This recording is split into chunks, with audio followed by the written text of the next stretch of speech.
In today's news, the Grammys face a seating crisis due to allegations against Sean Diddy Combs. Robert De Niro lashes out at Trump over censored comments. Taika Waititi reveals financial struggles led him to direct Thor Ragnarok. Edgar Wright advises Hollywood franchises to build anticipation, and Disney's box office streak takes a hit with Wish.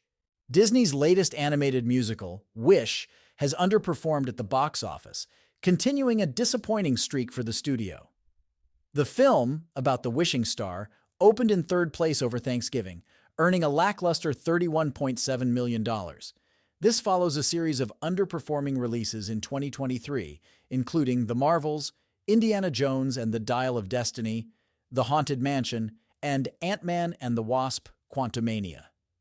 The only major success for Disney this year has been Guardians of the Galaxy Volume 3, which made $845 million globally.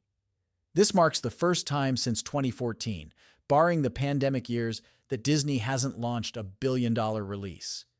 Analysts suggest that Disney's reliance on Disney Plus, creative shortcomings, and overdependence on popular brands may be to blame for the studio's box office slump.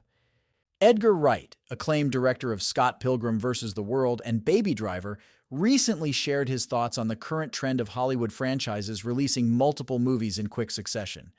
Wright believes that this approach can lead to franchise fatigue and kill audience excitement. He suggests that studios should allow more time between releases to build anticipation.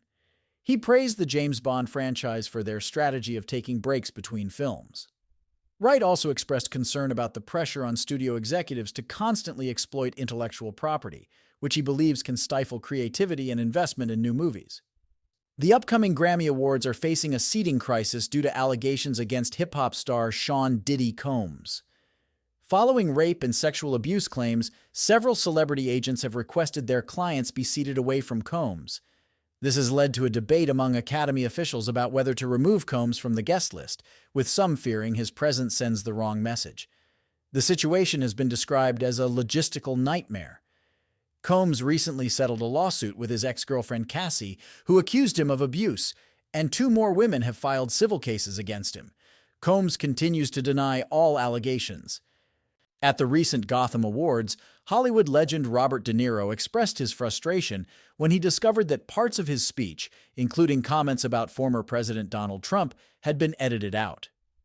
De Niro was there to introduce the Historical Icon and Creator Tribute Award for Martin Scorsese's film Killers of the Flower Moon.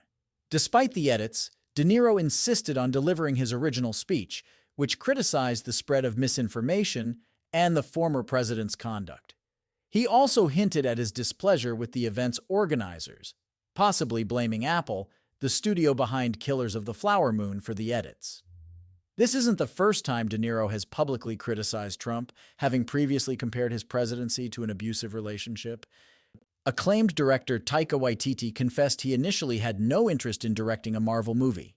He took on the task of directing Thor Ragnarok in 2017, not out of passion, but due to financial needs after the birth of his second child. Despite his initial disinterest and considering Thor as the least popular franchise, Waititi's direction led to critical acclaim and a whopping $853 million at the worldwide box office. He also directed the 2022 sequel, Thor: Love and Thunder, which earned a solid $760 million worldwide. However, Waititi has confirmed he won't be returning for a potential Thor 5 inches due to his packed schedule for the next 6 years. That's it for this week's fill of news from the world of entertainment. Let me know in the comments which story you liked best. Also, if you enjoyed the content, please like the video and consider subscribing. See you next week!